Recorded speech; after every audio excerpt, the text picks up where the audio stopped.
नमस्कार दोस्तों, स्वागत है आपका आरजी स्टडी में। BIS का टेस्ट लेकर आ गए हैं फिर से आपका GS का इसमें, और ओनली हिंदी में। जान लीजिएगा, इंग्लिश हिंदी मत करिएगा, क्योंकि मैंने बताया है पहले से कि 12 से 13 तारीख के बीच में आप लोगों को फुल लेंथ टेस्ट आएगा, वो भी बोथ लैंग्वेजेज में आ जाएगा।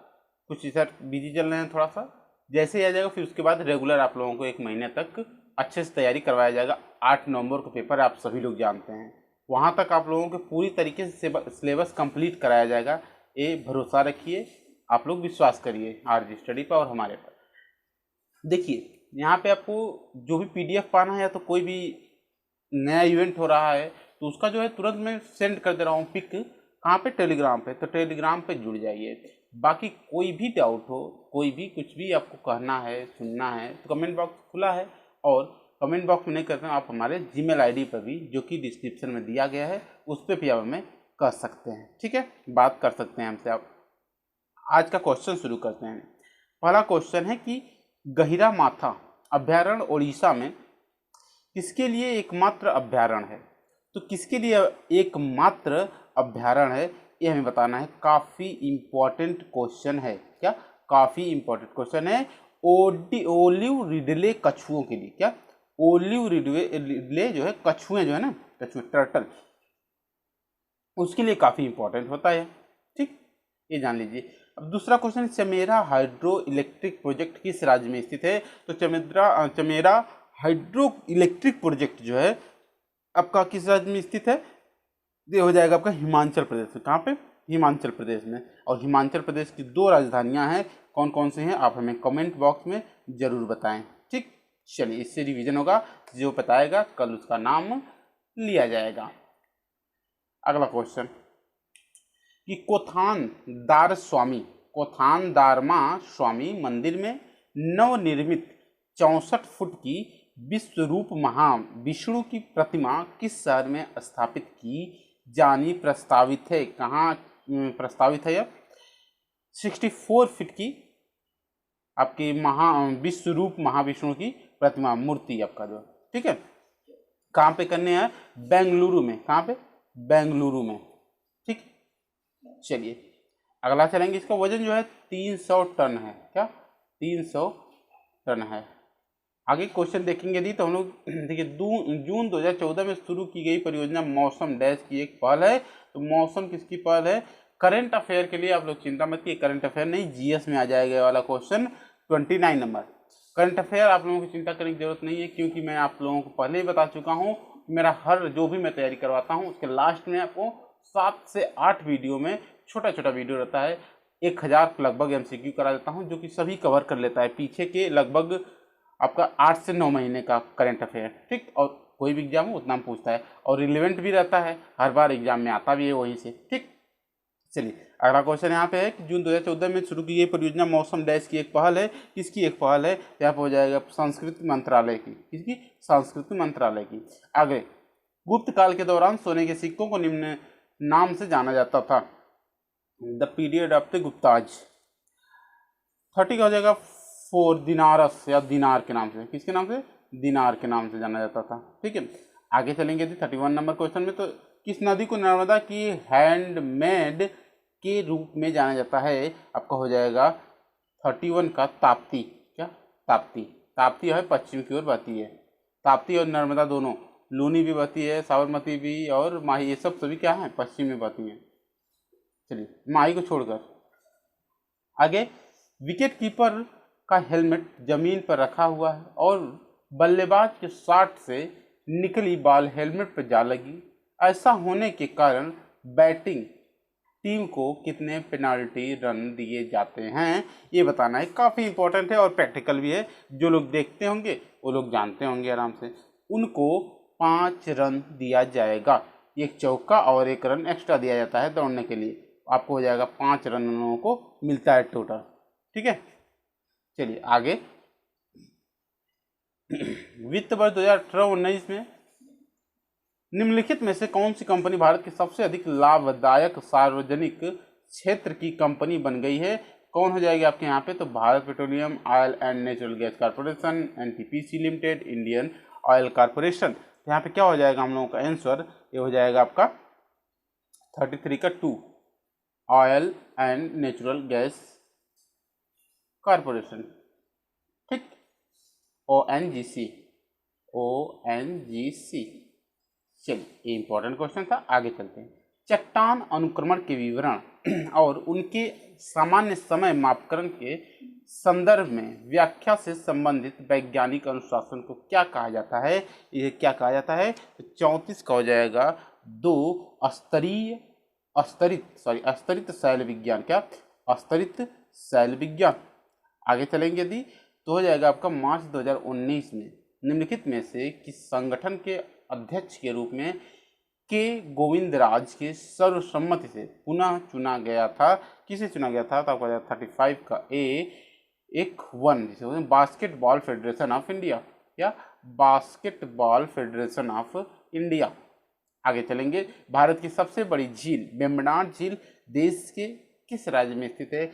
अच्छा क्वेश्चन है, काफी इंपॉर्टेंट क्वेश्चन। तो वेम्बनाड झील कहाँ पे स्थित है ये बताना है हमें। जानते हैं आप सभी लोग, केरल में। कहाँ है वेम्बनाड झील? कहाँ पे? केरल में, ठीक। चलिए आगे चलेंगे यदि देखेंगे कि हो जाएगा माइक्रोसॉफ्ट विंडोज द्वारा कॉन्फ़िगरेशन सूचना को संग्रहित करने के लिए उपयोग किए जाने वाले डेटाबेस को किस नाम से जाना जाता है? किस नाम से जाना जाता है? तो हो जाएगा रजिस्ट्री के नाम से जाना जाता है, ठीक। आगे, बाड़गांव का सम्मेलन किस वर्ष में हुआ था? बाड़गांव का सम्मेलन किस वर्ष में हुआ था? तो आपका हो जाएगा 38 नंबर का 1779 में। कब? 1779 में, पहले मराठा युद्ध के समय में, ठीक, पहले मराठा युद्ध के समय में। चलिए, कौन नेतृत्व किया था? रघुराम नाथ पेशवा जो थे, ठीक है। कुछ ही फर्मों की प्रभुत्व वाली बाजार संरचना का क्या कहा जाता है? क्या कहा जाता है इसको? यहाँ पर हो जाएगा 39 नंबर का 3 अल्पाधिकार। क्या? अल्पाधिकार, ठीक है। चलिए आगे चलते हैं। वर्ष 2019 में डैश द्वारा प्रस्तुत की गई शर्तों के अनुसार यदि कोई व्यक्ति उस देश में वीजा हेतु आवेदन कर रहा है तो उसे पिछले 5 वर्षों के अपने सोशल मीडिया ट्रैक रिकॉर्ड को प्रस्तुत करना आवश्यक होगा। बताइए इसमें क्या है? तो 40 का हो जाएगा 2 अमेरिका, ठीक है।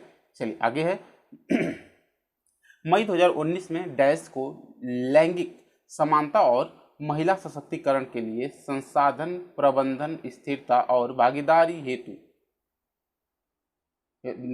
हेतु संयुक्त राष्ट्र के संस्था का उप कार्यकारी निदेशक नियुक्त किया गया है। किसे नियुक्त किया गया था? आपका 41 नंबर का आंसर क्या हो जाएगा? बहुत ही ये भी इंपॉर्टेंट है, आपका हो जाएगा 41 का अनीता भाटिया। क्या? अनीता भाटिया। महिला नियुक्ति जितना भी हुआ है आप लोग बहुत ध्यान से पढ़ लीजिएगा, काफ़ी इंपॉर्टेंट रहता है, ठीक है। चलिए बाकी करंट अफेयर तो आपको मैं कराऊंगा ही। अगला क्वेश्चन देखेंगे 42 नंबर, आईटी सेवाओं के संदर्भ में बीसीपी का पूर्ण रूप फुल फॉर्म क्या है? तो बीसीपी का फुल फॉर्म क्या हो जाएगा आपका? Business community plan. क्या? Business community plan. आगे चलेंगे, रिपब्लिक टीवी के प्रबंध निदेशक और प्रमुख संपादक कौन हैं? रिपब्लिक टीवी के प्रबंध निदेशक और प्रमुख संपादक कौन है? ये पूछा जा रहा है। आपको हो जाएगा अर्णव गोस्वामी। अर्णव गोस्वामी। अब इनको तो जानते होंगे, जब भी बोलते हैं जहर ही बोलते हैं। आगे, निम्नलिखित में से कौन सा खेल वेलोड्रोम में खेला जाता है? तो कौन सा खेल वेलोड्रोम में खेला जाता है? साइकिलिंग जो होती है वेलोड्रोम में खेला जाता है। आप लोगों को यदि धीरे लग रहा है तो वहाँ पे आप इस साइड में ऊपर एक देखिए 3 आई बटन लगी रहती है, उसी पर आप लोग क्लिक करके मल्टीप्लाई 2 स्पीड कर सकते हैं, जल्दी जल्दी देख सकते हैं, ठीक है। जल्दी देखिए, लेकिन जल्दी जल्दी देखिए, कई बार देख लीजिए, तब आप लोगों को याद हो जाएगा, कंठस्थ हो जाएगा। बाकी आप लोगों के लिए अलग से सभी सब्जेक्टों का लगभग 600 क्वेश्चन उसके पहले ही, पेपर के पहले ही करवाया जाएगा, ये जान लीजिए आप लोग। चलिए आगे क्वेश्चन है 44 नंबर क्वेश्चन क्या है कि निम्नलिखित में से, ये तो हो गया साइकिलिंग होगा। Cricket world cup the Indian challenge पुस्तक के लेखक कौन है? तो 45 का हो जाएगा 3 संजय मांजरेकर, ठीक है। Cricket world cup the Indian challenge पुस्तक, ये जो बुक है इसके लेखक हैं, राइटर है ये। अब हो जाएगा रोडोप्सिन जिसे दृष्टि बैगनी भी कहा जाता है, मानव शरीर में कहाँ स्थित है? तो हो जाएगा आपका आँख में क्या, रोडोप्सिन, जिसे दृष्टि बैगनी भी कहा जाता है। ठीक है। और यार आप लोग डिसलाइक या लाइक कुछ तो किया करिए, प्रमाण दिया करिए कि हाँ आप लोग बने हुए हैं। नहीं अच्छा लग रहा है तो डिसलाइक कर दीजिए, दोनों खुला हुआ है। मोदी जी थोड़े हुए हैं कि लाइक डिसलाइक बंद कर देंगे। पैरा ओलंपिक में रजत पदक विजेता गिरीश गौड़ा को किस राज्य से दूसरी बार लोकसभा चुनाव दूत लोकसभा इलेक्शन एम्बेसडर के रूप में नियुक्त किया गया है? किसे नियुक्त किया गया है? तो आपका हो जाएगा 47 का हो जाएगा 3, कर्नाटक। आगे, माइटोकॉन्ड्रिया शब्द किसने बनाया था? किसने बनाया था मीन्स किसने आविष्कार किया था, पहली बार किसने लिया था माइटोकॉन्ड्रिया? काफ़ी इंपॉर्टेंट क्वेश्चन है, देखने को मिल रहा है आप लोगों को। यहाँ पर हो जाएगा एक कर्नाटक बताया था ना, एक कर्नाटक हो जाएगा। ठीक है। आगे, माइटोकॉन्ड्रिया ये बताइए पहली बार शब्द किसने यूज किया था? तब हो जाएगा कार्ल बेंडा। 2019 के चुनाव के बाद निर्वाचित लोकसभा डैश लोकसभा थी, कौन सी लोकसभा थी ये बताना है। काफ़ी इंपॉर्टेंट क्वेश्चन है, बहुत लोगों को नहीं आएगा, बहुत लोगों को आएगा। 16वीं से बीता था और दूसरी बार जो बीजेपी आई सत्ता में तो कौन सी 17वीं लोकसभा थी। लास्ट क्वेश्चन, निम्नलिखित में से किसे जून 2019 में मैक्सिको का ऑर्डन मैक्सिकाना डेल अगुइला एड्जेका पुरस्कार से सम्मानित किया गया? तो किसे सम्मानित किया गया? काफ़ी important question, Pratibha Devi Singh Patil, option number 3 ये रहा आप लोगों का इंपॉर्टेंट क्वेश्चन। कैसा लगा है जरूर बताएं, और यदि नए हैं चैनल पर सब्सक्राइब करके बेल आइकन को जरूर प्रेस करिए, कोई भी नोटिस हो न्यूज हो आप लोगों के पास तुरंत पहुंच जाएगी। ठीक है, धन्यवाद।